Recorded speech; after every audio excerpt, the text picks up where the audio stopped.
Now, Saturday Night Theatre.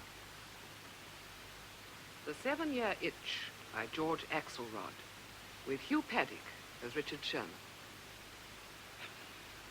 It's hard on a man when the family goes away. They spend the summer at the beach. I spend the summer in the city, making money to send them to the beach. My name's Richard Sherman, incidentally, and I'm in publishing. And I make just about enough money. Still, it's peaceful here in the apartment with everybody gone. Oh.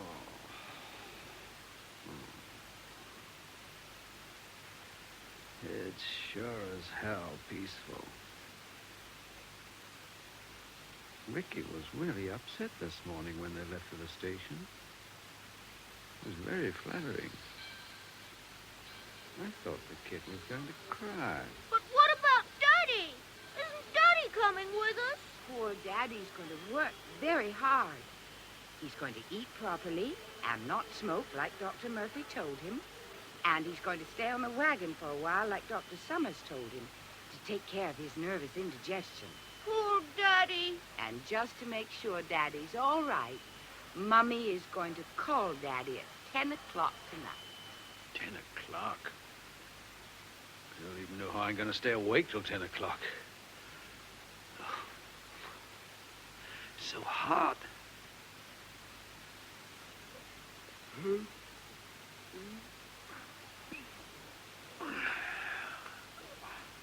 Better move around, maybe. Get some air out on the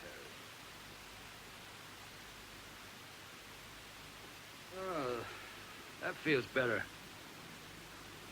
Might almost kid myself there's a breeze. Hey, lady! I know it's a hot night, but you sit out on this terrace, it's like having a television set with about 30 channels going at once. Don't give me any dirty look, lady. I pay rent for this terrace. You don't like it, pull your blind down. Oh, well, that's life. Helen has a lot of nerve calling me at 10 o'clock. Shows a definite lack of trust. What's she think I'm going to do, start smoking the minute she turns her back? Start drinking? You should see what I'm drinking. Where's that bottle? Raspberry soda. Since I've been on the wagon, I've had one continuous upset stomach. Maybe she thinks I'm going to have girls in here. You know, that's a hell of a thing. 7 years we've been married, and not once have I done anything like that. Not once. And don't think I couldn't have either. Because I could have. But plenty. Don't laugh. There's plenty of women who think I'm pretty attractive, for your information. For instance, who? What do you mean, for instance, who? There've been plenty of them, that's all. Name one. Go ahead, just one. Well, it's hard. I mean, just offhand. There's plenty of them, though. Well, there's Miss Morris, for instance. She's practically thrown herself at me. You should see the way she gives me the business every time she comes into my office. She wears those backless things, and she's always telling me it's so hot she's not wearing any underwear. Sounds perfectly sordid. Does she sit on your lap when she takes dictation? Of course not. I just happened to bring her up as an example. Oh, I'm quite sure you're a great success with the stenographers in your office. And she's not the only one. You probably don't even remember that Marie, whatever her name was, from the UN, who was staying with the Petersons in Westport last summer. We went swimming together one night, without any bathing suits. You didn't know that, did you? It was that Saturday night the Mackenzies came up, and I drove over to the beach by myself. Hello, Dee. You two without doubt like to swim at night. I like it because the wearing of a bathing suit is unnecessary. I don't speak French very good, but I knew what she was talking about. The water at night is magnificent. There is a warmth and a feeling of black velvet, especially when one is without bathing costume. May we? May we? Voila.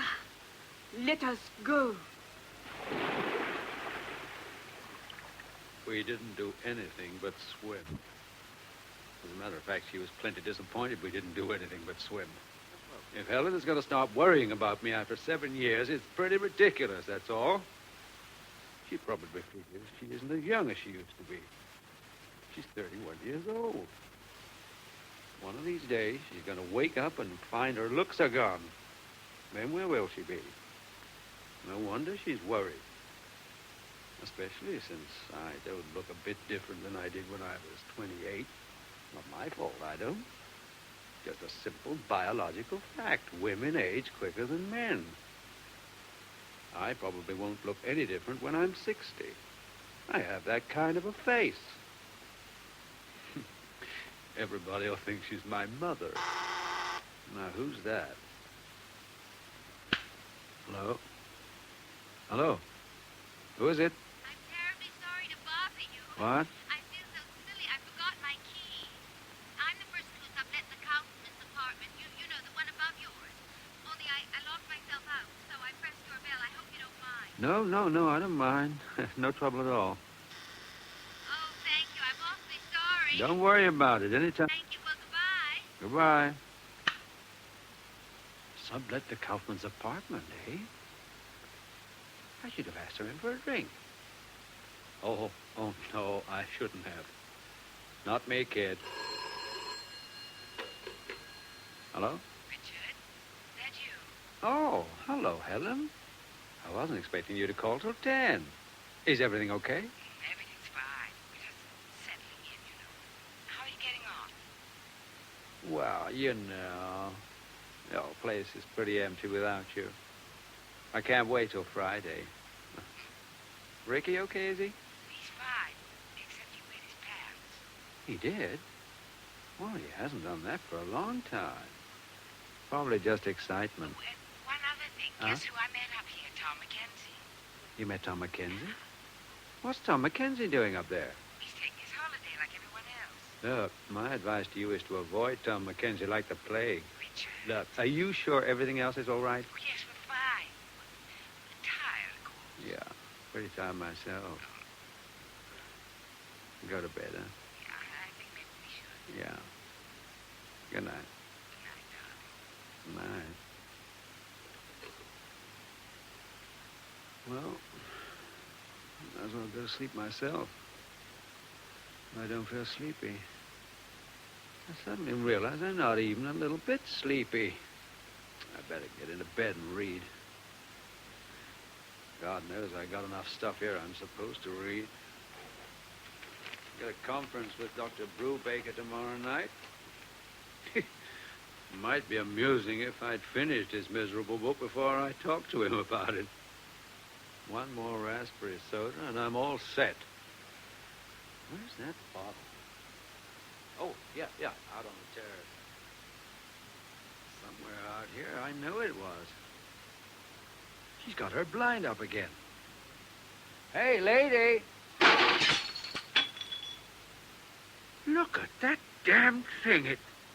It's iron. An iron flower pot right where I was standing.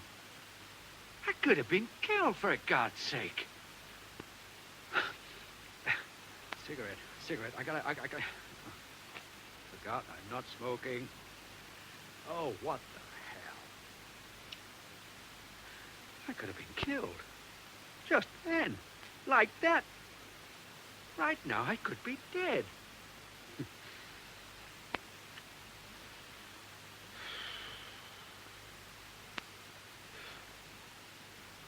Oh, that tastes beautiful. First one in 6 weeks. All those lovely, injurious tars and resins. Oh, I'm dizzy. Oh,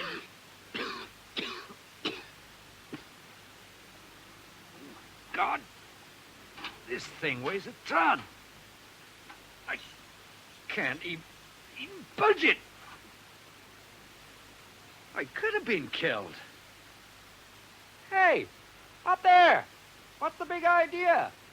You want to kill somebody or something? What's the matter? What's the matter? This goddamn cast iron chamber pot damn nearly killed me. That's what's the matter. What the hell? Oh, huh. It's you. Hello. What happened? Oh, golly, the tomato plant fell over. Sure did. I'm terribly sorry. It's okay. I seem to be giving you a terrible time tonight. First the door, and now this. I don't know what to do. Don't worry about it. Hey, up there. Yes? I tell you what you can do about it. You can come down and have a drink. Oh, but that doesn't... Sure, it seems. Come on now. I insist. Well, all right. See you in a minute. All right. I'm terribly sorry. It's okay. Don't worry about it. Matter of fact, it's wonderful. See you in a minute. All right. Drink. A drink. That's what I'm going to have now. A drink. 6 weeks not drinking. The hell with it. With the whiskey. Glass.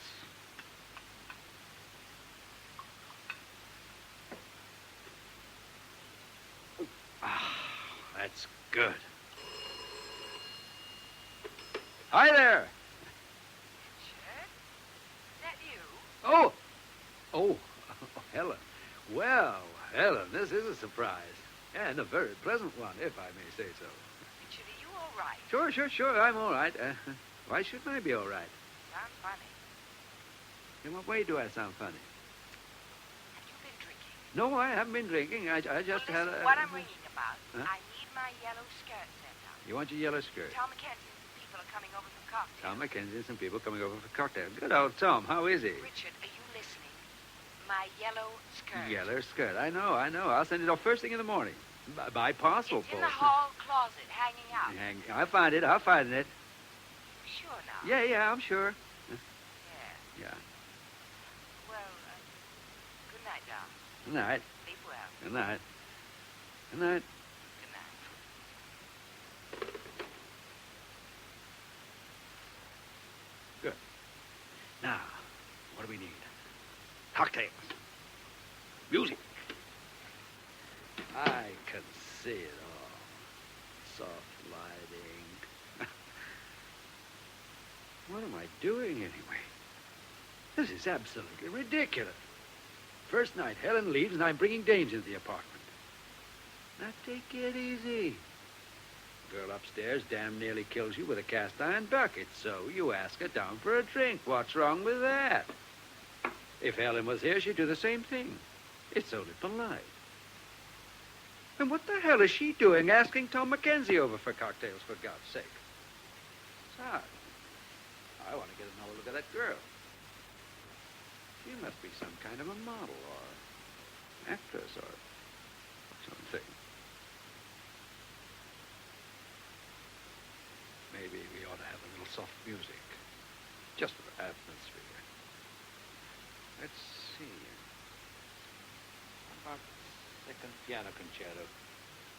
No, maybe Rachmaninoff would be overdoing it a little. This kid's probably more for the old show tunes.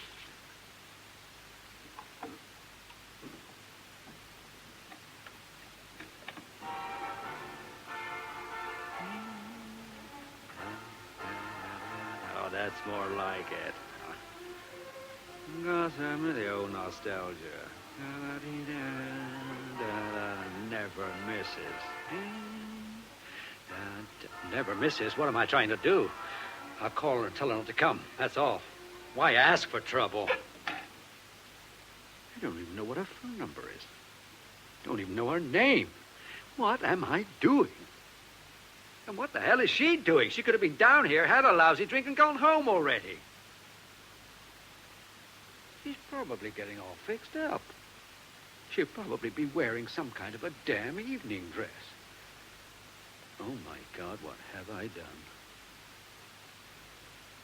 If anything happens, it happens. That's all. It's up to her. She looked kind of sophisticated. She must know what she's doing. I'm pretty sophisticated myself. At least I used to be. Been married so damn long I don't remember. Drink? Thanks. Soda? A dash. Cheers. I can see it now. The door opens. And she's standing there. She's in her early 20s. Staggeringly beautiful. She wears an extravagantly beautiful evening gown. A wide, half-mocking, half-enticing smile plays across her face.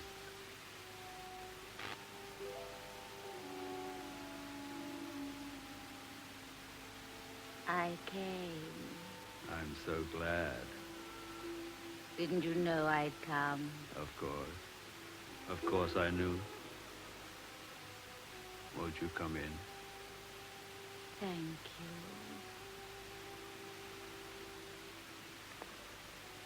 How lovely you are. Tell me, who are you? What is your name? Does it matter? No, of course not. I was a boor to ask.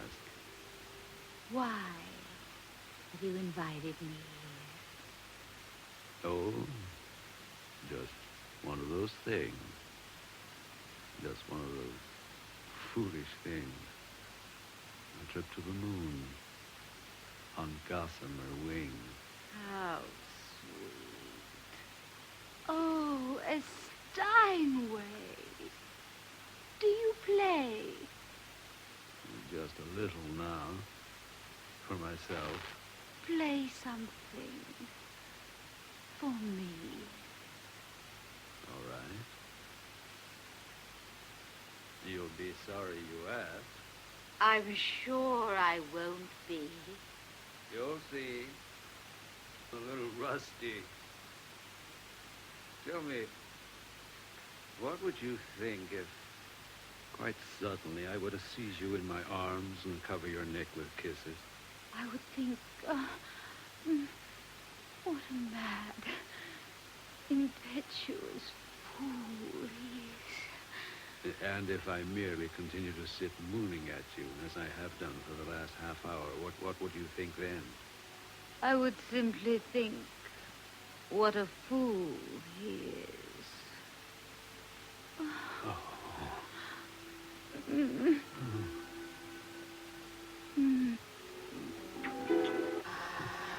Oh, what? What? Oh, my God. Come in. Come in. Dr. Brubaker. Good evening. I hope I haven't kept you waiting. Look, Dr. Brubaker, wasn't Your our office and the appoint- galleys of the last 5 chapters, I have them here with me. They are a mass of errors. I want to go over the whole thing very, very carefully Dr. with you. Brubaker, I'm terribly sorry. Never apologize. Sorry. Our appointment, I believe, was for tomorrow I understand, night. of course, that your firm wishes to reach as wide an audience as possible, but I must protest, and very, very strongly, against the changing of the title of my book from Of Man and the Unconscious to Of Sex and Violence. Dr. Brubaker, I'm terribly sorry. Never, apologize. No, never. sorry. I know how important it is, but I'm afraid our appointment was for tomorrow night. Tomorrow night. Tuesday night. I understood it was definite for Tuesday night. Good Lord. And I'm afraid I have someone coming in tonight. Another appointment. With an author. And she'll be here any minute. In fact, she's late. That is astounding. That is really incredible. Well, it's probably my fault. I probably wasn't clear on the phone. No, you were perfectly clear. It's just that the I can't understand whole how thing is it perfectly happened. simple. It is repressed uxoricide. I beg your pardon? Repressed uxoricide. I came tonight because I want to murder my wife. I see. Yes. Yes. Of course. Yes, it's a perfectly natural phenomenon. Happens every day. It does? Oh, certainly. Upon leaving the clinic and being faced with the necessity of returning to my home, I felt a strong, unconscious impulse to murder my wife.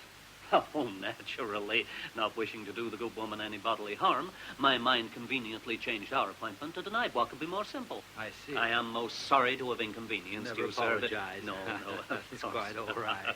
And I shall see you here tomorrow evening. Fine, Doctor. Good. Yes, we could as easily have our conference tonight, except that well, I in that do case, have this other author coming.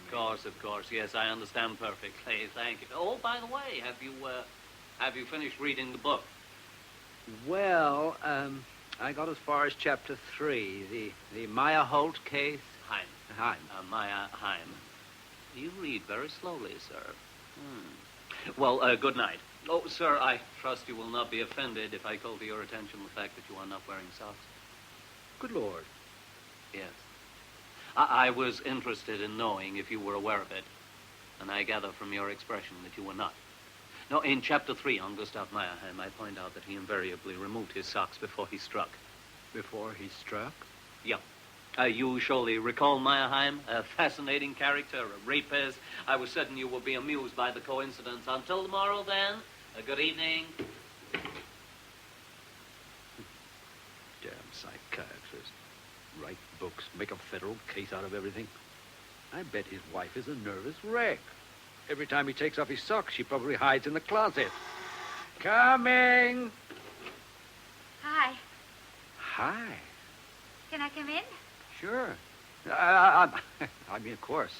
Please do. I'm sorry I took so long, but I've been watering the garden. I promised the Kaufmans I'd take good care of it, and I'm afraid I kind of neglected it. I didn't even find the hose until tonight. I didn't know the Kaufmans had a garden. Oh, yeah, they do. That's why I'm wearing jeans, to do the gardening. Must be a very nice garden. It is, but it's a lot of work. Before I found the hose, I'd been using the cocktail shaker. That was the only thing I could find. Cocktail shaker? Yeah, they have a big glass one. It must hold about a gallon. Oh, I'm just sick about the tomato plant. Did it survive, do you think? Well, I really don't know. We could have a look at it, I suppose. It's out on the terrace. It's right where it landed. Oh, that's awful. I can't figure out how it happened. Yeah, it's right there. Look. I haven't touched it. Golly, look at that. I'll pay for it, of course. It must weigh a ton. I mean, it might have, well, practically killed you. Yeah, that occurred to me, too. But I wasn't sitting there, thank God, so it's all right. Look, I asked you down for a drink. Would you like one? I mean, you don't really look old enough to drink. Oh, I do, though. I drink like a fish. Do you have scotch? Sure. I'm pretty sure I do. I've been drinking something for the last half hour. Not sure what it was. A little upset. Oh, I don't blame you. You could have been killed, practically. I feel just terrible about it. I mean, I really don't know start that again. Let's just have a drink. All right. How do you like it? Scotch and soda, I guess. That's what you're supposed to say, isn't it? Back home, the boys drink scotch and Pepsi-Cola a lot. But before I knew anything at all, I knew that was wrong. That's about as wrong as you can get, yeah. I knew it was. When I was very young, I liked it, though. It sort of killed the taste of the scotch. I can see how it would tend to do that. Do you have a cigarette around? I left mine upstairs. Oh, yeah, sure. Sorry. Right here. Oh, thanks. It may be a little stale. I haven't been smoking. In fact, before tonight, I hadn't had a cigarette in 6 weeks. Oh, that's wonderful. I wish I had the willpower to stop. I don't, though. I smoke like a chimney, sometimes 3 packs a day. My God, that's terrifying. I know. It doesn't seem to affect me, though. I guess I'm pretty healthy. What made you start again? Oh, I bet you started smoking after the plant fell down to steady your nerves. Well, something like that. Oh, now I really do feel awful. Oh, if I just had the sense to move it off the wall. Or call the janitor and have him move it. It's pretty heavy. Oh, I just Now, feel... please, oh, no, that's enough. Let me get some more cigarettes. I think there's an unopened carton out in the kitchen. Excuse me a minute. Hey, a piano. What'd you say? Do you play the piano? I'm afraid not. I'm tone deaf. My wife plays, though. Oh, you're married. Yes, I am. I knew it. I could tell. You look married. I do? Hmm. It's funny. Back home, practically nobody was married, and in New York, everybody is. Men, I mean. That's a remarkable observation. Well, it's really true. Yeah, I guess so. Never really thought about it. I think about it quite a lot. Oh, this is good. Do you mind if I put my feet up? I'll take my shoes off. No, of course not. Go right ahead. Make yourself comfortable. Your wife is away for the summer, isn't she? Yes, as a matter of fact, she is. How did you know? They all are. It's really amazing. They all are? Everybody's wife. Back home, practically nobody goes away for the summer, especially anybody's wife. Have you been away long? In New York, that is? Oh, years. Almost a year and a half. Oh, it seems like years. I love it. Especially now that I've got my own apartment. When I lived at the club, I didn't like it so much. You had to be in by 1 o'clock. Well, now I can stay out all night if I want to. I was really glad when they practically asked me to leave. Well, why did they practically ask you to leave? Well, it was so silly. I used to do modeling when I first came to New York, and when this picture of me was published in U.S. Camera, they got all upset. Well, what was the matter with the picture? I was nude. Oh. On the beach with some driftwood. It got honorable mention. It was called Textures, because you could see the 3 different textures. The driftwood, the sand, and me. I got $25 an hour, and it took hours and hours. Oh, you'd be surprised. But I don't do modeling anymore, since I got this steady job. Now you have a steady job? I take in washing. What? That's just a joke. Oh. I'm on this television program, the commercial part, and first I wash my husband's shirt in ordinary soap flakes, then I wash it with Trill. So when people ask me what I do, I always say I take in washing. I'm on for 1 minute and 45 seconds. It's really a very good part. Oh, so you're an actress, is that it? It's really very interesting. You know, people don't realize, but every time I wash a shirt on television, I'm appearing before more people than Sarah Bernhardt appeared before in her whole career. It's something to think about. It certainly is. Oh, I wish I were old enough to have seen Sarah Bernhardt. Was she magnificent? I really wouldn't know. I'm not quite that old myself. I guess you're not really, are you? No, I'm 39. Or I will be the day after tomorrow. At the moment, I'm still only 38. The day after tomorrow? That's right. Isn't that amazing? We were born under the same sign. I was 22 yesterday. I didn't do anything about it, though. I didn't even tell anyone. Oh, I did one thing. I bought a bottle of champagne. I thought I'd just sit there and drink it all by myself. Oh, that sounds absolutely sad. Oh, no. No, it would have been fun. Sitting in my own apartment, drinking champagne. But I couldn't get the bottle open. You're not supposed to use a corkscrew. You're supposed to work the cork loose with your thumbs. I just couldn't seem to do it. I suppose I could have called the janitor or something, but somehow I didn't feel like calling the janitor to open a bottle of champagne on my birthday. Look, I got blisters on both thumbs. Well, not really blisters, but I sort of pulled the thumb part away from the nail. Yeah, it's not really a matter of brute force. It's more of a trick. You have to have strong thumbs, though. I've got a wonderful idea. Let me go up and get it. It's just sitting there in the icebox. We could both drink it, since we both have birthdays. If you can really get it open. Oh, I'm pretty sure I can get it open, but I don't want to drink Oh, your it'd be fun. After I couldn't get it open, I sort of lost interest in sitting up there and drinking it alone. Oh, let me go up and get it, and we'll have a double birthday party. It's very good champagne, the man said. Well, I don't really. I told him to be sure and give me very good champagne because I couldn't tell the difference myself. Wouldn't you like to? Sure. Matter of fact, I love it. Oh. I think we've got some champagne glasses in the kitchen. Okay, I'll go up and get it. I'll be right back. Should I bring the potato chips, too? Sure, let's shoot the works. That's just the way I felt. I'll be right back. Okay. See you in a minute. U.S. camera. Somewhere. Now. I know. The animals? Yeah. Great dishes of the world.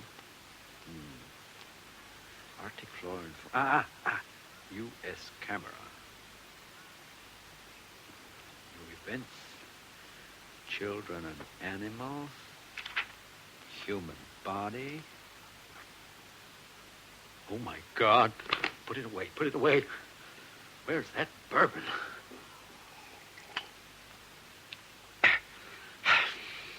Let's see. Birthday party.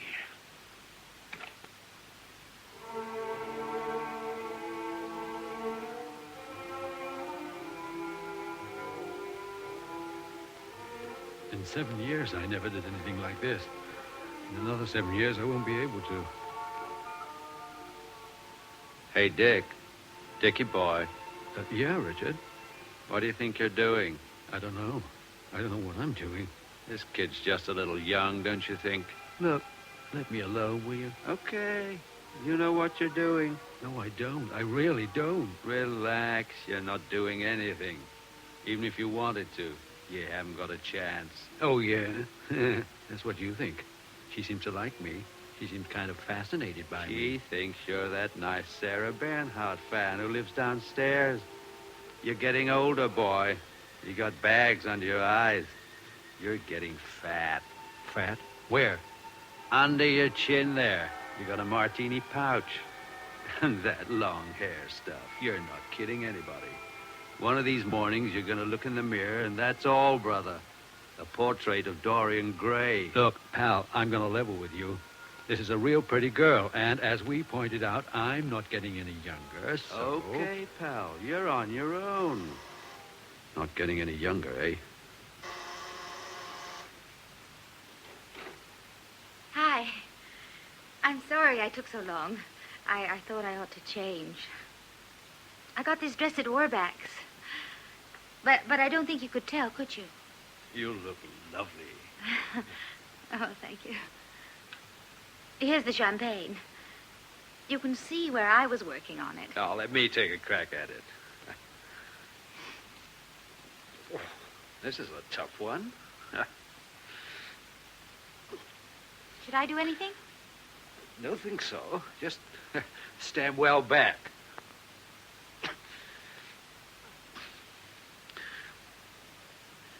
We could call the janitor. He's probably got some kind of an instrument or something. No. Let's keep the janitor out of this. Damn it. This thing is in here like... I told you. Oh, you can just imagine what I went through on my birthday and everything.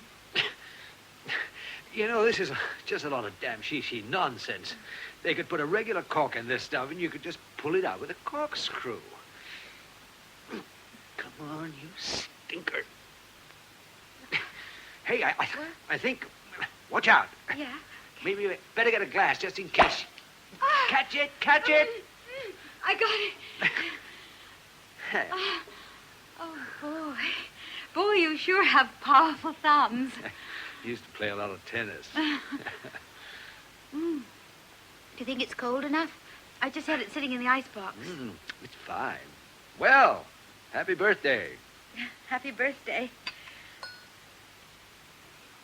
Is it all right? I mean, is that how it's supposed to taste? That's how. You know, it's pretty good. I was sort of afraid it would taste like 7-Up or something. Hey, I forgot. But... Birthday kiss. Happy birthday. Thank you. Same to you. Maybe we ought to have some music or something, since this is a party. That's a good idea. I got mostly old Rodgers and Hart and Cole Porter and Gershwin. Hey, how about this one? From Knickerbocker Holiday. Love that. I didn't even know it was from a show or anything. I thought it was just a song. Oh, Walter Houston sang it. He had a wooden leg in the show. Yeah, you better have some more champagne. It's really very good. Thanks. I was going to wash my hair tonight, but after I got through with the garden, I just didn't feel like it. I was going to bed and read of sex and violence. We're publishing it in the fall, and I'm supposed to read it. You're a book publisher. Yeah, in a way. I'm the advertising manager for a firm called Pocket Classics, 75 cents in any drugstore. You certainly got a lot of books. Cases more in the closet. Oh, look. You've got U.S. camera. Look. Do we? Yeah. I didn't even know it. How about that? U.S. camera.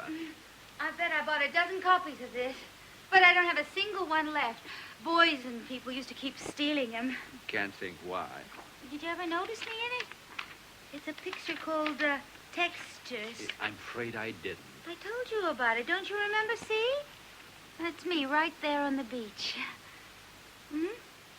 My hair was a little longer then. Did you notice? No, actually, I didn't. And, of course, I've taken off some weight. I weighed 124 then. Gene took the picture. He used to call it baby fat. Baby fat? I'm much thinner now. This was taken at the beach? Mm. What beach? Right on Fire Island. Oh, I see what you mean. Oh, no, it was taken very early in the morning. Nobody was even up yet.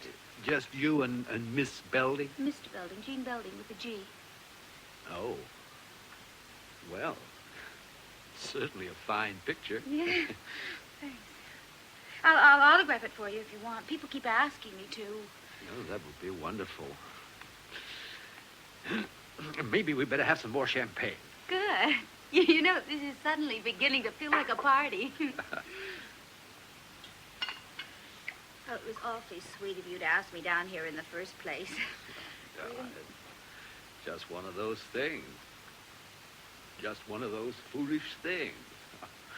Trip to the moon on gossamer wings. Do you play the piano? The piano? Yeah. Somebody should play the piano. Do you play? I really don't. Do you? Just a little for myself. Well, you play then. You'll be sorry you asked. I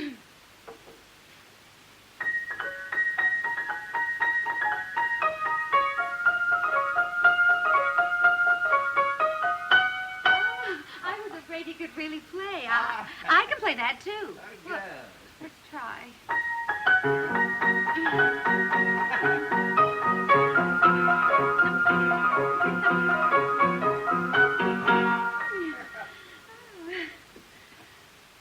That was lovely.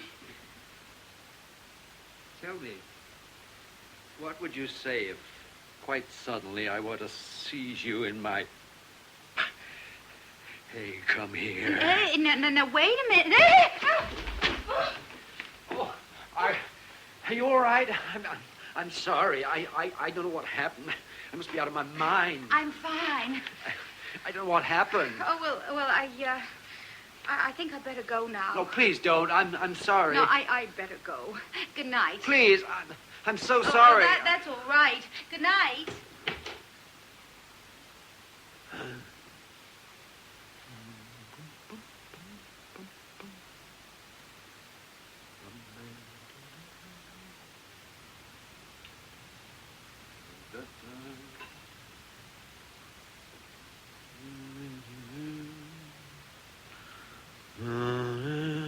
So hot. No air. Beating out here. Oh! Oh, now, for God's sake, let's not start that again. Hi! Oh, golly, I was just taking them in so there wouldn't be another accident. Oh, I'm really sorry. I mean, this is awful. I could have practically killed you again. Doesn't matter. Oh, I'm really sorry. It was an accident. Are you all right? I'm fine. Well, good night. Good night. Good night. See you tomorrow, maybe. Huh? Yeah, see you tomorrow. Good night. Night. On page 110, Doctor, if we could somehow simplify the whole passage. Simplify? Well, in what way simplify? In the sense of making it, simpler. Both Mr. Brady, the head of our company, and I have gone over it a number of times, and to be perfectly frank with you, neither of us has any clear idea of what it's actually about. Your Mr. Brady, sir, is, if I may also speak with frankness, a moron. If something is beyond Mr. Brady's comprehension, he can only assume that it will be also over the head of our readership. It was, I take it, Mr. Brady's suggestion that the title of my book was changed from Of Man and the Unconscious to, and I shudder to say these words aloud, Of Sex and Violence. That is correct. Mm-hmm. Mr. Brady felt that the new title would have a broader popular appeal. I regret to inform you, sir, that Mr. Brady is a psychopathic inferior. I know it all sounds a little odd to you, but Mr. Brady understands the 75-cent book field. Both Mr. Brady and I want to publish worthwhile books. Books like yours. Well, of course. Well, but you must remember that you are competing in every drugstore with the basic writings of Mickey Spillane. And this is therefore why my book is to be published with a cover depicting Gustav Meyerheim in the very act of attacking one of his victims. I must take the responsibility for the cover myself, Doctor. And also for making Meyerheim's victims, all of whom, incidentally, were middle-aged women, resemble in a number of basic characteristics Miss Marilyn Monroe. Doctor, if you don't like the cover, I'll see if I can have it changed. I would be most grateful. Doctor, you say in the book that 90% of the population is in need of some kind of psychiatric help. That is theoretically true. It is not, however, practical. There is the matter of cost. Well, with your own patients, are you expensive? Very. Well, I'm sure you occasionally make exceptions. Never. I mean, once in a while, a case must come along that really interests you. At $50 an hour, all my cases interest me. Yeah, but I mean, if you should run into something really spectacular, another Gustav Meyerheim, for example. Doctor, tell me frankly, do you think that I need to be psychoanalyzed? Very possibly. I could recommend several very excellent men who might perhaps be a little cheaper. How much cheaper? Well, Oh, I couldn't afford even that. No, I thought not. Now, to get back well, to I my wondered book- if possibly you might give me some advice. I know everybody wonders that. I'm desperate, Doctor. Last night, after you left, well, do you know what I ended up doing? I have no idea. I ended up attempting to commit what I guess they call a criminal assault. From the way you phrase it, I assume the attempt was unsuccessful. Thank God. All I did was knock us both off the piano bench. You attempted to commit a criminal assault on a piano bench? Yes. And on whose person was this obviously maladroit attempt committed? I'll show you. She's in U.S. camera. No, that's her. Her hair was a little longer then. Splendid. So I must congratulate you on your taste. Yes. However, you ask for my advice. I give it to you. Do not attempt it again. If you should, however, give yourself plenty of room to work in. In any case, do not attempt it precariously balanced on a piano bench. Such an attempt is doomed from the start. Now, my boy, I must go. I have many things to attend. Yeah, but look, Doctor, I'm married. Uh-huh. I've always been married. Suppose this girl tells people about this. She's likely to mention it to someone, like my wife. This is, of course, not beyond the realms of possibility. In that event, I would recommend a course of vigorous denial. It would be simply your word against hers. Very possibly, if you were convincing enough, you could make it stick. And now I really must go. I thank you for your help. It is agreed that I shall make the necessary clarifications in Chapter 8, and you will devote your best efforts to making the cover of my book look less like a French postal card. I shall be in touch with your office the 1st of next week. If she tells anyone about this, I'll kill her. I'll kill her with my bare hands. That is also a possible solution. However, I submit that murder is the most difficult of all crimes to commit successfully.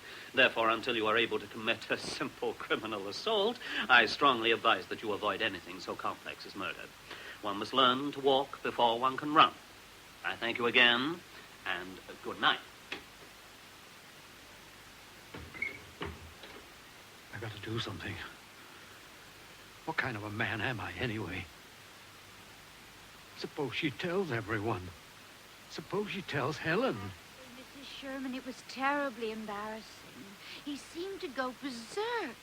He'd been sitting playing chopsticks when suddenly he grabbed me and practically tried to tear my clothes off. And they'll all start telling Helen. Oh, Madame Charmant, he was like a human beast. He tear off my belt, he tear off my skirt, he tear off my pants, and chase me into the sea without a bathing It's just costume. terrible, Mrs. Sherman. I'm positively scared to go into his office to take dictation.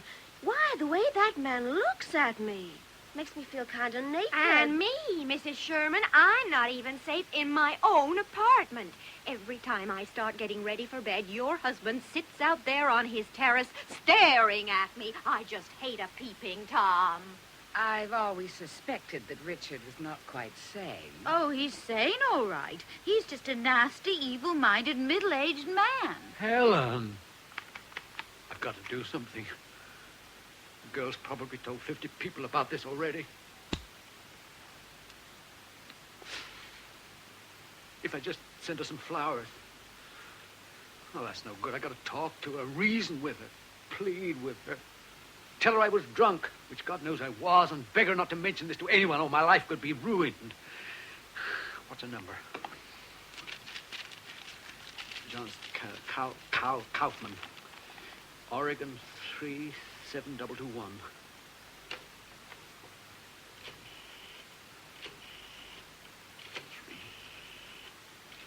I can't do it.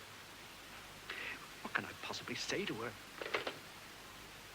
My dear Miss... Don't even know what the hell her name is. My dear young woman, I have simply called to apologize for my absurd behavior last night. It was inexcusable, but I had been drinking. I can barely remember what happened, but I am under the impression that I made a terrible fool of myself. I beg you to forgive me and put the whole distasteful incident out of your mind. No good. I can't do it. What about Helen? She hasn't called. She's probably heard about it by now. Oh, that's out of the question. How could she possibly have heard anything? But she could have. The word gets around. It's like jungle drums. If she hasn't heard anything, why hasn't she called? I could call her. The minute I heard her voice, I could tell if she knew anything. Come on, call her. Stop stalling. Pick up the telephone and call her. It's the only way you'll know. Okay. Okay. Okay. Fasten your seatbelts.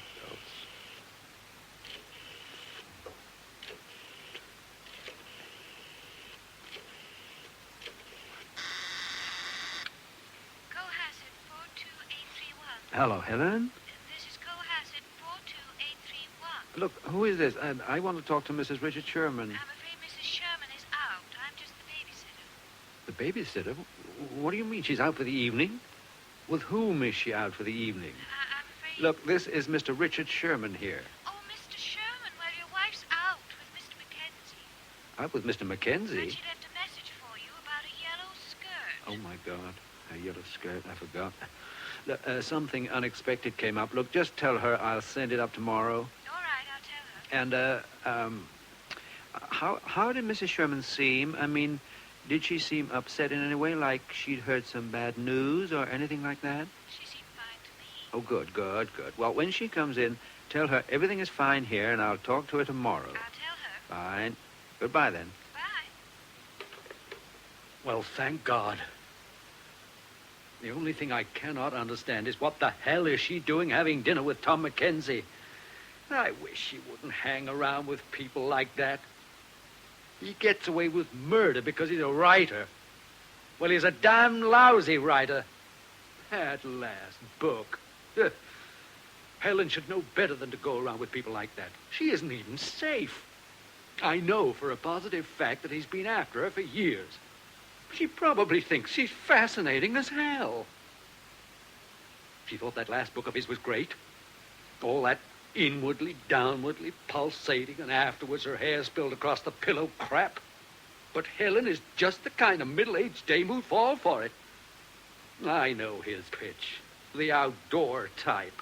The he-man. The rain-swept beach. The rain beating romantically down. Well, good luck. That's all. Oh, Tom, it's been years since I took a walk on the beach in the rain. I love the rain on the sea. It's so wild and untamed. Helen, come over here by the fire. I love an open fire. I always say, what good is the rain without an open fire? Oh, brother. But wait, you're shivering. Oh, it's nothing. I'll be warm in a moment. No. You're soaked to the skin. You'll catch your death of cold. Here it comes. Why don't you take off your things and hang them by the fire?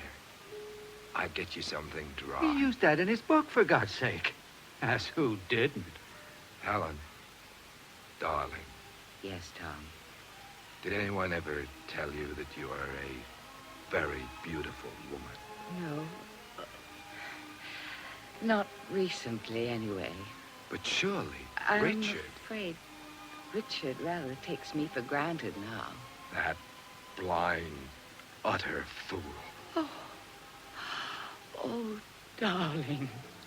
darling, inwardly, downwardly, pulsating, striving, now together, ending and unending. Now. Okay, if that's the way you want it, okay.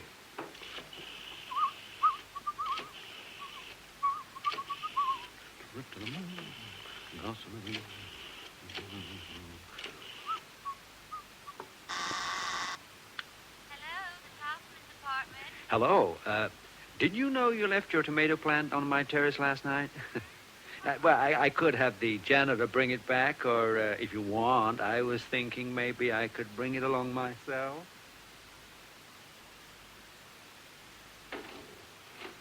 You know, that was awfully nice of you.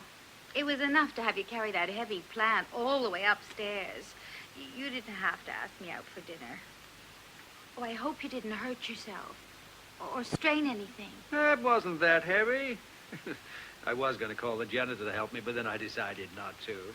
You know, you're in pretty good shape. For an old man. You're not that old. You don't look a day over 28. Yeah, I know. Anyway, it was very nice of you.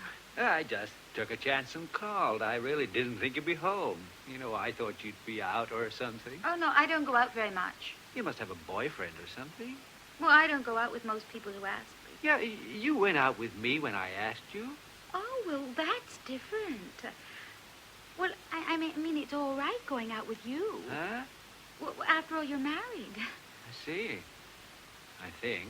Oh, no, what I mean is, it's all right to have dinner with you because, well, you're not likely to fall desperately in love with me or anything. You're more mature. Well, I don't feel so mature. Well, you know what I mean. This certainly is a beautiful apartment. It's all right. A little ridiculous in some ways. The stairs, for instance. Oh, I think they're beautiful. I like an apartment with stairs. Yeah, but these don't go anyplace. They just go up to the ceiling and stop. They give the joint a sort of Jean-Paul Sartre quality. I see what you mean. No exit. A stairway to nowhere. I tried to get the landlord to take him out. See, this used to be the bottom half of a duplex. This place and the Kaufmans were all one apartment. Oh. So, when he divided them separately, he just boarded up the ceiling. Or, in your case, the floor. Yeah, I noticed the place in the floor. I lost an orange stick down the crack. Well, anyway, I think the apartment's just charming. Yeah. But we're moving into a larger place in September. Oh, that's too bad. Oh, but still, people in New York are always moving. Well, it's getting late. I really ought to go. Oh, you've got plenty of time. I guess so. That's the wonderful thing about having my own apartment. I mean, at the club, you had to be in by 1 o'clock or they locked the doors. Ooh, sounds barbaric. Oh, it practically was. Oh, you know, it was really very funny. I mean, all the girls at the club were actresses, so naturally they were always asking each other what they called the big question. The big question? Yeah. They were always asking each other, would you sleep with a producer to get a part? That is the big question. But it's so silly. If you live at the club, anyway.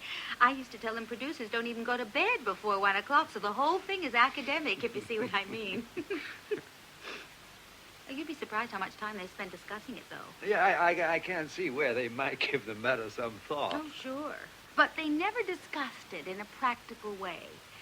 When they asked me, I always used to say, it depends. How big is the part? Is the producer handsome? You know, things like that. practical thing. Yeah, I was at the club for 8 months, and as far as I know, no producer ever mentioned the subject to any of the girls. Well, that must have been very disappointing for them. It was. But what if he was very handsome? And it was a good part, and you didn't have to be in by 1 o'clock. What would you do? In that case,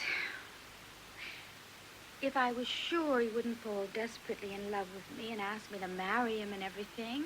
Oh, what's so bad about that? Oh, that would spoil everything. Oh, marrying him, I mean. Be worse than living at the club. Well, then I'd have to start getting in at 1 o'clock again.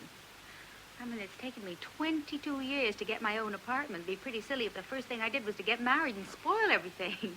I mean, I want to have a chance to be independent first. For a few years, anyway. Oh, you can't imagine how exciting it is to live by yourself after you've had somebody practically running your life for as long as you can remember. You just can't imagine.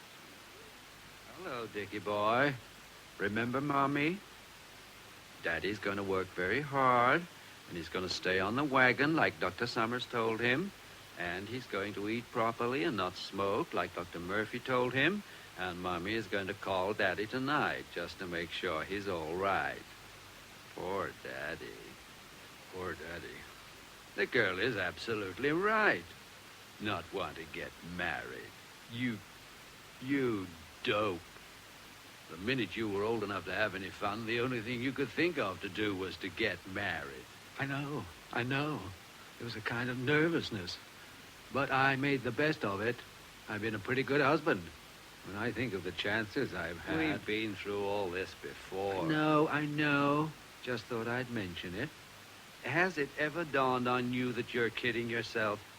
What do you mean by that? All those dames you could have had if you weren't such a noble husband.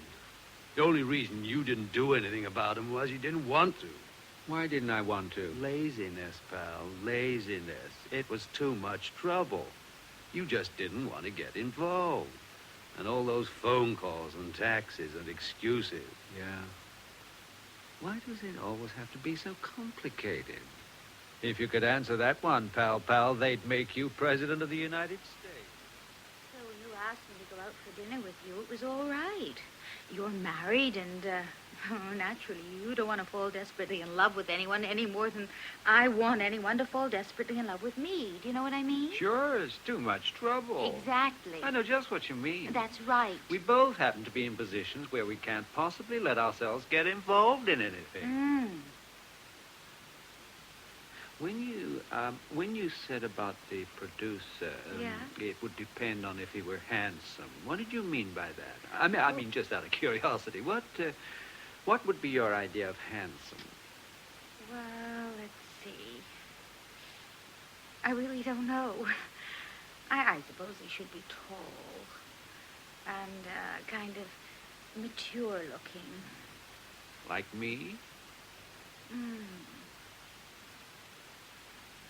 You're not going to start falling desperately in love with me or anything, are you? No, definitely not. I mean, I think you're very pretty and sweet, and I certainly enjoyed having dinner with you, but... Oh, that's just the way I feel about you. You're very nice looking and charming and mature.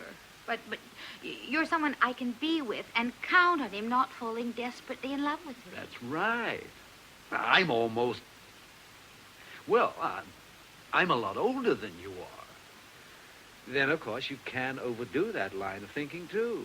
I mean, a person, anyone doesn't like to feel he's some kind of a vegetable or something. You know? Oh, yeah, I do. What it amounts to is this. You've got to decide which is the most painful. Doing something and regretting it, or not doing something and regretting it. You see what I mean? I think so. I didn't mean to start making a speech. Look, you sure you don't want to drink? No, thanks. Really, I've got to go. But now, look, really, it's not late. Well, I really should. Well, whatever you think. Let me take you up your door. Oh, no, that's all right. It's just upstairs. Well, all right, if you have to go. I want to thank you for the dinner. It was lovely. It was fun. Oh, and for carrying that heavy plant all the way upstairs. It wasn't so heavy. Well, good night. And thanks again. Good night. Oh. Oh, my. I've got to go. I've got to... I'm crazy. Crazy. Keep her out. That's it. Keep her out. Chain on as well. Keep her out. Oh, my God. I might have done anything. Anything.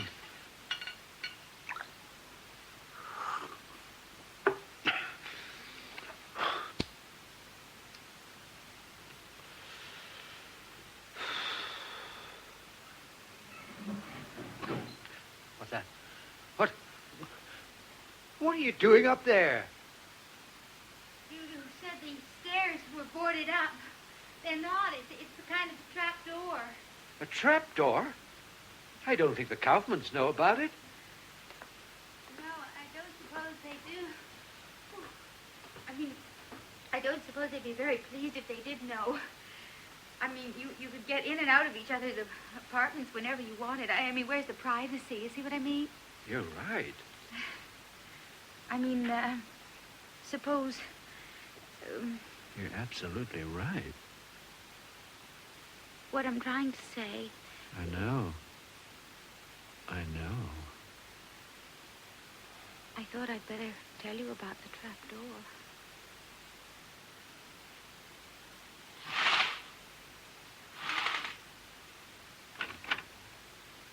Oh, that's sunlight. Gonna be hotter than yesterday, I can tell. What a day. What a day. What a night. Ooh. Listen, take a grip on yourself. There's nothing to worry about. Two very attractive, intelligent people happen to meet under circumstances that seem to be propitious. And, well, it happened. Very charming and gay. Matter of fact, it was wonderful. But now it's over. Well, say goodbye like two intelligent people. We'll have coffee. Why isn't she awake yet? How can she sleep like that? What's the matter with her anyway? Maybe she's sick or something. Maybe she's dead. Maybe the excitement was too much for her and she passed away in her sleep. Oh, my God, that means the police and the reporter. Actress found dead in publisher's apartment. No. I'll just haul the body upstairs, that's all. Right back upstairs. Nail up the floor again, and that's all. They'll have no reason to suspect me. I'd wear gloves, of course. Never prove a thing. Now, stop it. You're getting hysterical again. Well, if she isn't dead, why the hell doesn't she just get up and go home? It's late. It's late. It's really late. It's 10 after 8. Seems later than that. Well, I give her another half hour to catch up on her beauty sleep. Then I'll very politely wake her. We'll have coffee like two intelligent people.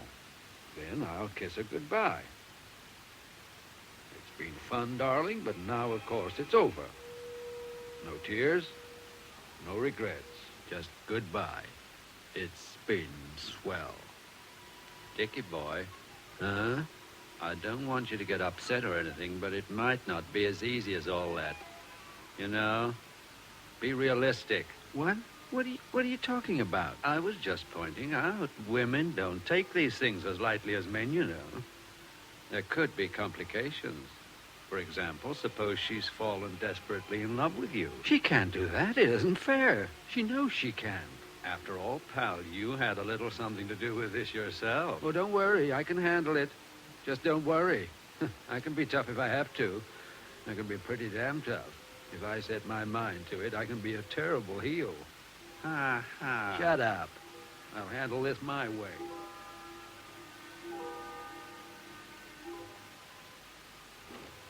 Good my darling. Good morning, good morning. Oh.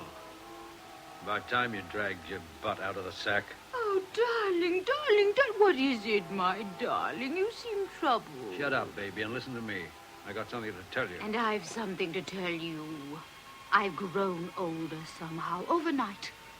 I know now that all our brave talk of independence, our not wanting to get involved, our being actually afraid of love, it was all childish nonsense. I'm not afraid to say it, darling. I love you.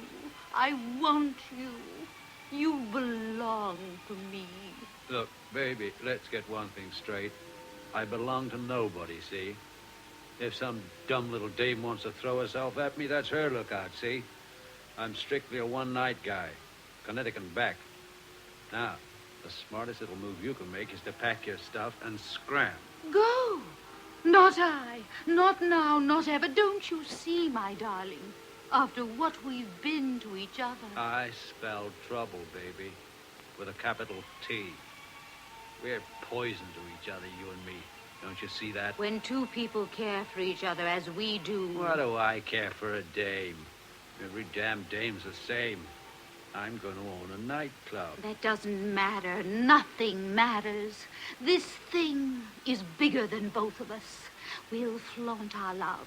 Shout it from the highest housetops. We're on a great toboggan. We can't stop it. We can't steer it. It's too late to run. The beguine has begun. Now then, do you want to be the one to tell Helen, or shall I? Tell Helen? Of course, we must. It's the only way. No, you can't do that. You can't. Oh, we can and we must. We'll face her together, hand in hand, proudly, our heads held high. Oh, we'll be social outcasts, but we won't care. It'll be you and I together, against the world. I'll go and dress now, darling, but I wanted you to know how I felt. Oh, I couldn't wait to tell you goodbye for now, my darling. I won't be long. Crazy. I'm going crazy. That's all. I run amok. Helen goes away and I run amok. Raping and looting and smoking cigarettes. What have I done?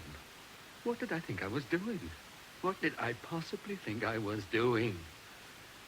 Damn it, I begged Helen not to go away for the summer. I begged her. What am I going to do? That girl in there undoubtedly expects me to get a divorce and marry her. Well, why don't you? Are you kidding? What about Helen? Or what about her? Maybe this is all for the best. Maybe this is the best thing that could have happened to you. After all, Helen's not as young as she used to be. In a couple of years, you'll look like her son. Now, wait a minute. Helen is still pretty attractive. She happens to be a damn beautiful woman, if you want to know. And we've been through a lot together. The time I was fired from Random House. And when little Ricky got sick and I caught the damn mumps from him. She's taken a lot of punishment from me, if you want to know. And she's been pretty nice about it. The point is, however, do you love her? Love her? Well, sure I love her. Of course I love her. I'm used to her. Used to her? That doesn't sound very exciting. Of course, I imagine when a man enters middle life, he doesn't want someone exciting. He wants someone comfortable. Someone he's used to. No, just a second. You got the wrong idea. Helen's not so comfortable. She's pretty exciting. You should see the way people look at her at parties and on the streets and everywhere. What people? Men. That's what people. For instance, Tom Mackenzie, if you want to know.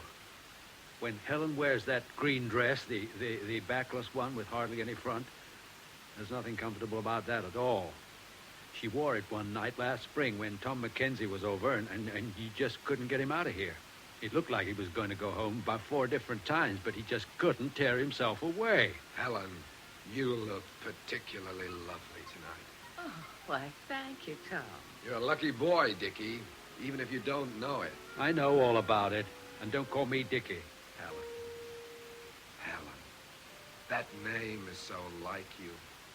Helen, thy beauty is to me as those Nicaean barks of yore. Gracious.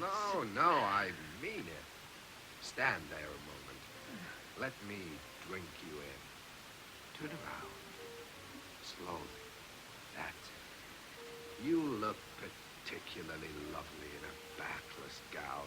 Backless, frontless, topless, bottomless. I'm onto you, you son of a bitch. What was that, old man? Don't pay any attention to Dick. You know what happens to him in martinis. 2 martinis. 2 lousy martinis. Dr. Summers has told him time and time again that he should go on the wagon for a while till his stomach gets better. That's good advice, Dick. When a man can't handle the stuff, he should leave it alone. That's what I say. Once a year, just to test my willpower, I stop everything. No comment. You really like this dress, do you, Tom? I certainly do. It's a Potter original, isn't it? Yes, but that's wonderful. How did you know? Oh, I'm a bit of an authority on women's clothes. You should really take me with you the next time you go shopping. We could have a bite of lunch first and really make a day of it. Good night, Dick. Good night, Helen. Good night, Tom. I'll call you one day next week. I'll be looking forward to it. I thought he was never going home.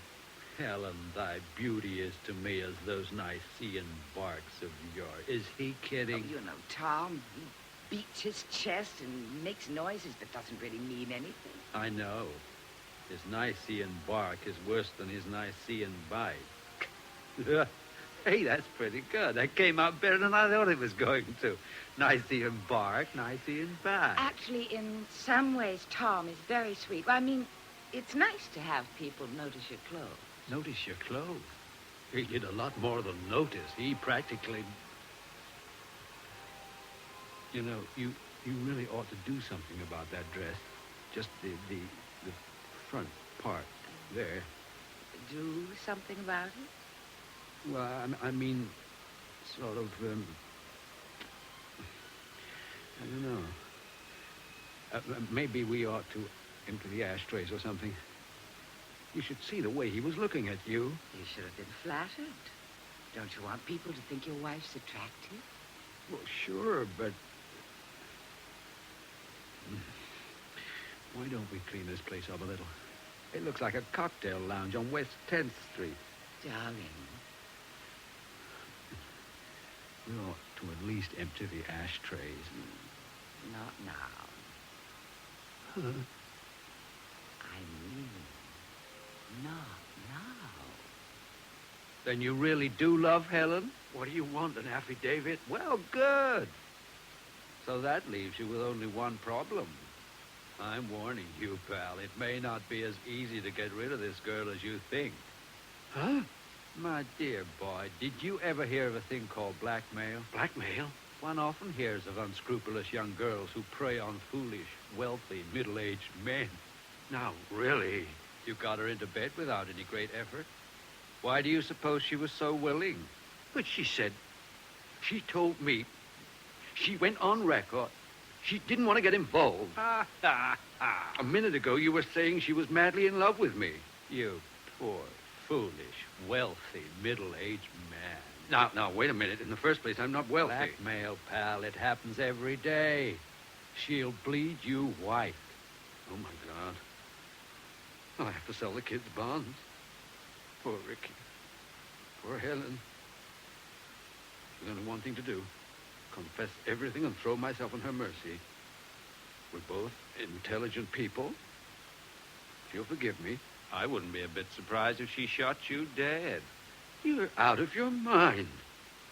Not Helen. If she shot anyone, it would much more likely be herself. Oh, my God, she'd probably shoot both of us. I can't go on torturing myself like this. I'll have to tell her. Oh, she'll be hurt for a while, but she'll get over it. There's no other way. I've got to tell her and take my chances. Helen. Helen? Yes, darling? Can you come in here a moment, please? There's something I must tell you. Yes, Dick.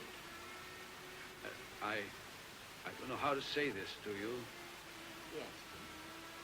We've been married a long time.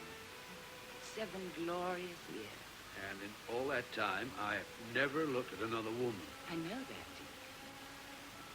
And I want to tell you what it's meant to me. You may not know this, darling, but you're terribly attractive to women.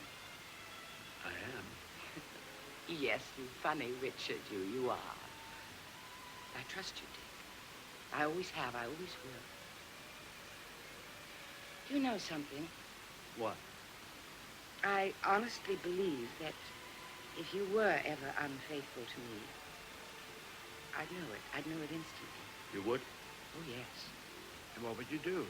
Oh, darling, don't be... No, really, I'm interested. What would you do? I think I'd probably shoot you dead. Afterwards, of course, I'd shoot myself. Life wouldn't be worth living after that. Oh, no. Helen? Yes. Nothing. Nothing. Yes, there is something. I can tell. No. Take it easy. I can tell. Something happened while I was away this summer. It was an accident. Crazy accident. There was this tomato.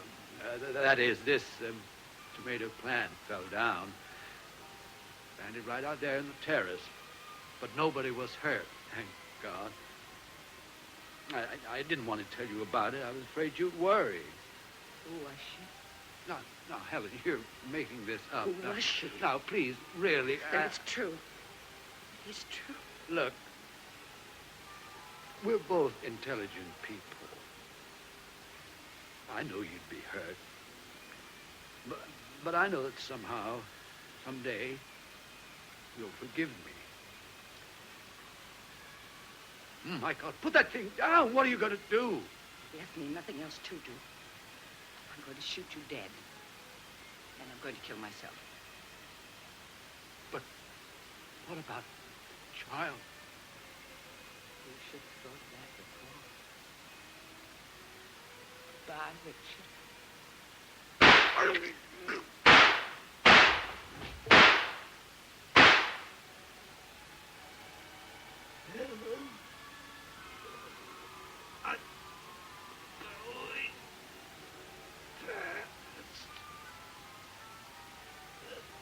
Give me a cigarette. Cigarette? You know what Dr. Murphy told you about smoking? Goodbye. Oh, the hell with that. I'll be goddamned if I'll tell her. But I've got to. I've got to.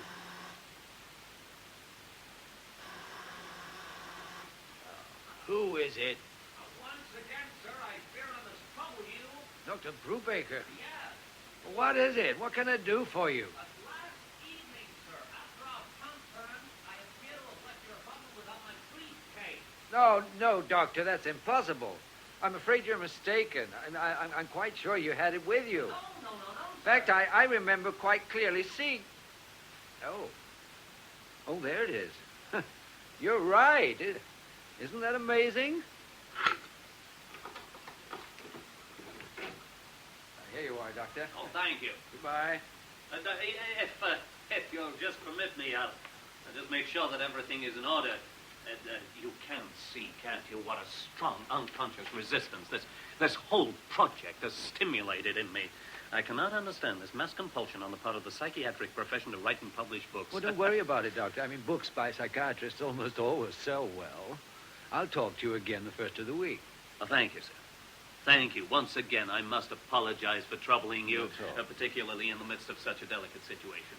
Yeah. Well, what? What do you mean? What delicate situation? Oh, I mean only that it's quite clearly your second assault on the person of the young lady was more successful than the first. My visit could not have been more inopportune. Goodbye, sir, and good luck. No, wait a minute, Doctor. Now, wait a minute. You just can't say something like that and then go. My boy, I have a very full day ahead of me, Look, I'm afraid. I can't stand it. You've got to tell me.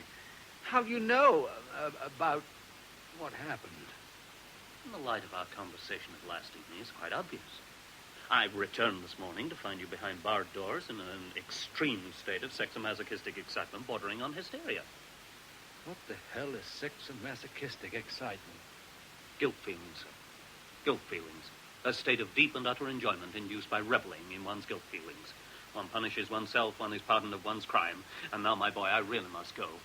Enjoy yourself. Look, this may not seem very much to you. You spend 8 hours a day with rapists and all kinds of...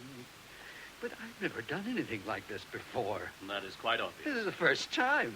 And by God, it's the last time. An excellent decision. I mean, I love my wife. Don't we all, sir? Don't we all? If And she now, ever sir, finds out about this, she'll kill us both. Well, she'll kill herself anyway, and I don't want her to do that. Maybe it would be better if I didn't tell her. Possibly. But she'd find out some way. I know she would. What was that you said last night? There was some phrase you used. Well, what was it? Vigorous denial. This popular theory of the omniscience of wives is completely untrue. They almost never know because they don't want to. Yeah, vigorous denial. Suppose I denied it, that's all. I mean, she'd have to take my word for it. As a matter of fact, you know, it's probably a damn good thing this happened. I mean, a couple of days ago, I wasn't even sure if I did love her. Now I know I do. Helen ought to be damn glad this happened, if you want to know. You are absolutely right, Doctor. I just won't tell her and everything will be fine. And if she should find out, I'll deny it. Vigorously. Gee, Doctor, I'd like to give you $50 or something. Well, no. Oh, no, that won't be necessary. However, if the young lady should by any chance suffer any severe traumatic or emotional disturbances due to your decision to go back to your wife, if, in other words, she appears to be in need of psychiatric aid, I trust you'll mention my name. Mm-hmm. Thank you. And once again, sir, a good day. Hi. Hi, you're up. Who was that? Oh, just some author I was dealing with. Golly, I didn't know it was so late. I don't know what happened to me. I've got to be at the studio in half an hour. Studio? Sure, the television show. I was going to make some coffee. Oh, that's all right. I'll get some on the way. I don't know how to say this, but you're... I mean, I know. Me too. Will I see you again, I mean? I think better not. This whole thing, it's been swell. Only one thing. We mustn't forget that. What's that? This is your birthday. Gee, that's right. It is. Well, I want this to be a happy birthday. Look, you're not upset about anything, are you? Oh, no. No, I feel fine. Are you sure? I mean, Sure. No, really, I feel wonderful. Only, well, suddenly I feel like maybe it wouldn't be so bad to have to start getting in at 1 o'clock again. Didn't you say... I mean, wouldn't that spoil everything? You don't understand. I mean, it would be pretty nice to have to start getting in at 1 o'clock again as soon as I find someone who's fallen desperately in love with me. Someone who's sweet and intelligent and married to me. I don't mean you. I mean, well, you know, someone who just... Someone who never saw Sarah Bernhardt. Well, yes. Goodbye. And thanks for everything. Birthday kiss. Happy birthday, Richard. Thank you. You know, maybe I better nail this trapdoor up. You never know who might get into your apartment. Well, the Kaufmans I can do without. Well, I better get on with it. Sure. Goodbye. Bye.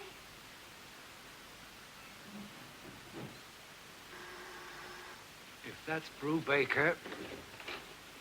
Hello. I'm sorry to bust in on you at this ungodly hour, boy, but I'm here on business. They just drove in this morning. I got an appointment with my agent, so Helen asked me to stop by and ask you... Oh, she did. Well, I'm damn glad she did. I want to talk to you, Tom Mackenzie. You think you're pretty fancy with your rain and your damn fireplaces. What are you talking about? What fireplaces? You know what fireplaces. I don't even have a fireplace. That's your story. I put in radiant heat. What the hell is all this about fireplaces? Are you drunk or something? No, I am not drunk. She had dinner with you last night, didn't she? Sure. Well, what's wrong with that? And she was wearing that green dress from Claire Potter, wasn't she? Well, how the hell do I know where she bought the green dress? Oh, so she was wearing it. That's worse than I thought. You are drunk. What is that? That's nothing. This used to be a duplex. Now, see here, old man. Why shouldn't Helen have dinner with me? She's stuck up there in the country while you're down here doing God knows what. What do you mean by that? Well, I know what happens with guys like you when their wives are away. Don't forget, I used to be married myself. I've got a good mind to punch you right in the nose. Why? Why? Because you're too old, that's why. Too old? What are you talking about? You're getting fat. You know, there's something really repulsive about old men who run after young wives. Now, you get right out of here and get back to Helen, and you tell her I refuse to give her a divorce. A divorce? You heard me. You can tell her from me that I'll fight it in every court in the country. You're crazy. Helen doesn't want a divorce. She wants her yellow skirt. Her yellow skirt. Oh, my God. She's having people over for dinner, and she needs it. Her yellow skirt. I'll take her yellow skirt up to her myself. She needs it. She's having people over for dinner. People over for dinner? What people? Me. That's what people. Me. In George Axelrod's The 7-Year Itch, Hugh Paddock played Richard Sherman.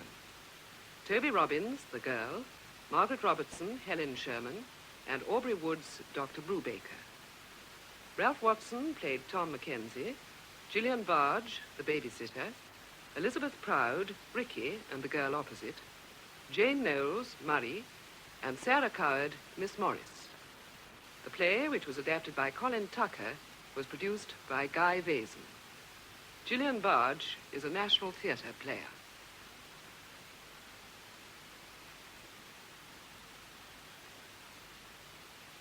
And now the weather forecast for tomorrow. Tonight, England and much of Wales will have mist or fog. Dense patches of freezing fog are likely, especially in northwest England, the Midlands, and southeast England. There will be icy patches on roads. Tomorrow will be misty, with fog persisting all day in places. A few bright periods are expected, chiefly in the southwest of England and West Wales. Northern Ireland and Scotland will have fog patches tonight, and tomorrow will be rather cloudy, with a few wintry showers in the north of Scotland. Afternoon temperatures tomorrow will be similar to those of today, but in the foggy areas, temperatures will remain near freezing point all day. In the outlook for Monday and Tuesday, little general change, with fog and frost in many central and southern areas, and wintry showers in the north. That's the forecast. And now, after Big Ben, the news, read by Martin Lancaster.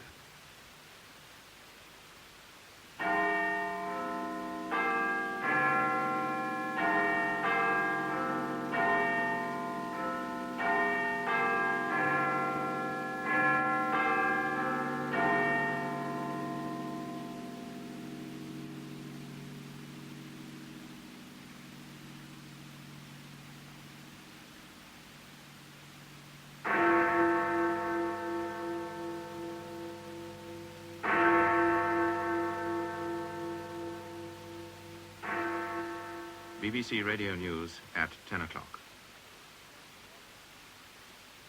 The number of dead in the football ground disaster in Glasgow is now 66. Many more were injured, some seriously. It happened at Ibrox Park, home of Rangers, just before the end of the game against Celtic. 80,000 people were in the ground, the biggest crowd of the day in Britain. A metal crash barrier gave way. It was well over an hour before the scale of the disaster became known, and it was more than 3 hours before the police chief put the number of dead at 66. As soon as they could, police began an investigation at the stadium. A report now from Geoffrey Wareham in Glasgow. One of the theories being put forward tonight as the cause of the disaster is that Rangers supporters on the East Terracing started to leave the ground when Celtic scored the first goal of the match with only a minute to go. But when Rangers equalised within 30 seconds, these same supporters tried to surge back onto the terracing to see the play. One eyewitness described the scene, which followed, as a waterfall of bodies. At first, police and ambulancemen had difficulty in reaching the injured because of the crowd. Only once they'd begun to disperse was the full extent of the tragedy realised. The dead and injured were carried onto the pitch. All available ambulances in the city were sent to the ground along with medical teams. The gym of a school nearby was turned into an emergency mortuary. As the hours passed, the death toll mounted steadily. Tonight, the city's chief constable, Sir James Robertson, confirmed the number of dead at 66. But this may not be the final total.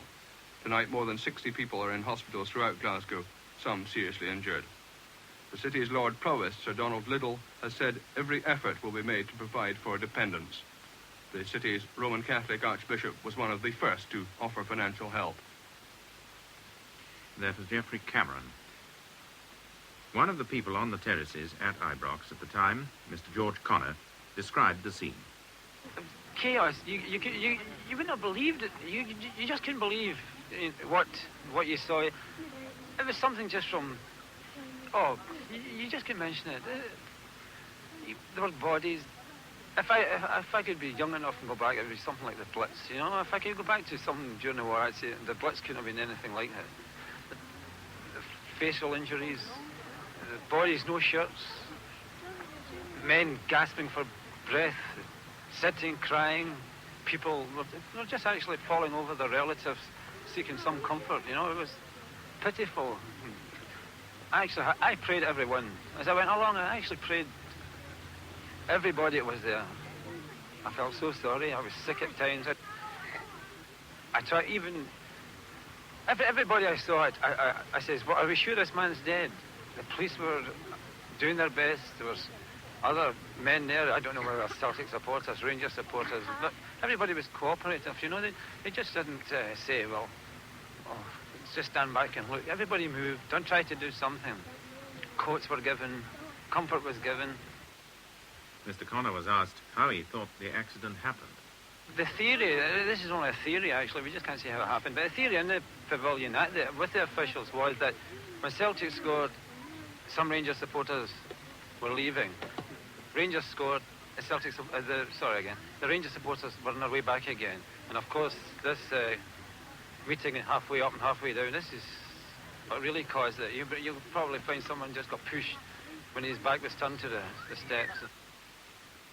The Queen, who's at Sandringham, has sent a message to the Lord Provost of Glasgow, asking that her deep sympathy and that of the royal family should be conveyed to the relatives of those who died and the injured.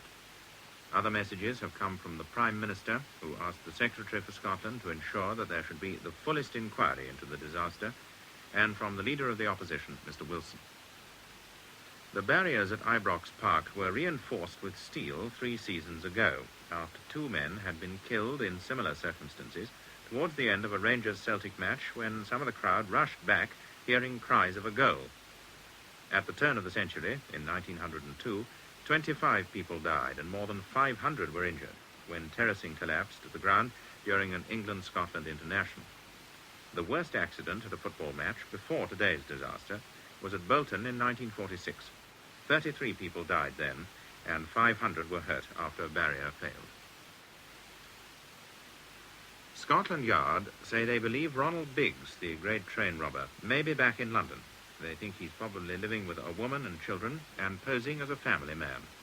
It's known that he's been in a serious car crash and received injuries to the face, and particularly the teeth. Therefore, he might go to a dentist, if he hasn't been already. So, a few minutes ago, Scotland Yard showed Biggs' dental chart on the London weekend television programme Police 5. John Simpson takes up the story. It shows that Biggs could need lower right dentures, and the Yard hope that any dentist who has treated Biggs, or may do, will recognise him from the chart. The programme will also include all the latest photographs of Biggs. His movements ever since his escape from Wandsworth Prison in 1963 have been fairly well documented. Since he managed to sidestep a raid on his home in a quiet Melbourne suburb and the subsequent massive hunt by Australian police, he's been spotted several times. The last positive sighting was in Malta last summer. Since then, it's thought, Biggs made his way to England to pick up the rest of his £120,000 share in the proceeds of the great train robbery. Scotland Yard have a detailed knowledge of the way Biggs behaves. They know, for instance, that though he uses various surnames, he tends to stick to the Christian name of Terence or Terry. They describe him as an amiable man and an expensive dresser who spends a lot of his time in clubs. The newspaper dispute. All the main Sunday national papers are being published, and first edition should be out on the streets as usual in a couple of hours. Only the Sunday Mail, the Mirror's sister paper in Glasgow, has been affected by the unofficial action of journalists in the Mirror group and on the Sun. In Fleet Street itself, there have been a number of further meetings of journalists to discuss the new national pay agreement which led to the strike. Here's David Mellor. Today's meetings have really involved more perhaps what happens next week, whether Monday's papers will be affected. For nearly 2 hours, journalist leaders at the Daily Mirror, with the Sun, one of the 2 offices on unofficial strike, met the chairman of the International Publishing Corporation, the Mirror's owners, Mr. Percy Roberts. Afterwards, both sides reported little progress. The General Secretary of the Journalists' Union, the NUJ, Mr. Ken Morgan, made a new appeal for journalists at the Mirror and the Sun to return to work. He called on them to consider their position, as he put it, realistically. He said that despite the unofficial stoppage, both yesterday and today, the 2 papers had been able to publish, and that continuing the strike could only weaken the union's bargaining position in the future. But the union leader on the Mirror, Mr. Bryn Jones, said there was no change in their position. The unofficial strike would go on. I asked him if they didn't feel rather out on a limb in continuing their action against official union instructions. Well, we are out on a limb and it's very cold, but that will not affect our determination because we think we've behaved honourably and frankly and honestly throughout this whole business, and we are determined to get our own agreements. But you haven't got the support of the other unions either, the printing unions. I mean, do you think you can win this one, Mr. Jones? Well, at the moment we haven't got the support of the other unions, but we are actively canvassing our colleagues in other printing trades inside the building and asking them for their support and telling them that we are in fact fighting their battle. 2 local NUJ chapels in Fleet Street, at the News of the World and the People, have called for the sacking of the union's General Secretary, Mr. Ken Morgan. Today's sport, and 5 of the 22 FA Cup matches played were drawn. Here's Emrys Walters. Cup holders Chelsea drew 2-2 away to Crystal Palace, while West Bromwich Albion were held to a goalless draw at home against the 4th Division side Scunthorpe United. Another of the drawn ties was that at Old Trafford between Manchester United and Middlesbrough. No score here either, and before the biggest crowd of the day, nearly 50,000. Both the non-league clubs playing lost today. Wigan Athletic only going down by 1-0 against Manchester City at Main Road, but Rill were beaten 6-1 at Swansea. In the Old Division 1 tie, Spurs beat Sheffield Wednesday 4-1, while West Ham flopped badly at Blackpool, where they were beaten 4-0. Everton and Liverpool are both through, Everton with a 2-0 win against Blackburn Rovers, but Liverpool only just by the 1 goal against Little Aldershot Town. Because of frost and ice, 10 cup tie grounds were deserted, including that of non-leaguers Yeovil. Quite a lot of fans had already gathered for the match with Arsenal when the postponement was announced. About 1,000 more, who were all set to travel from London, were given last-minute fare refunds by British Rail. Others were already on their way, and their special trains had to be stopped.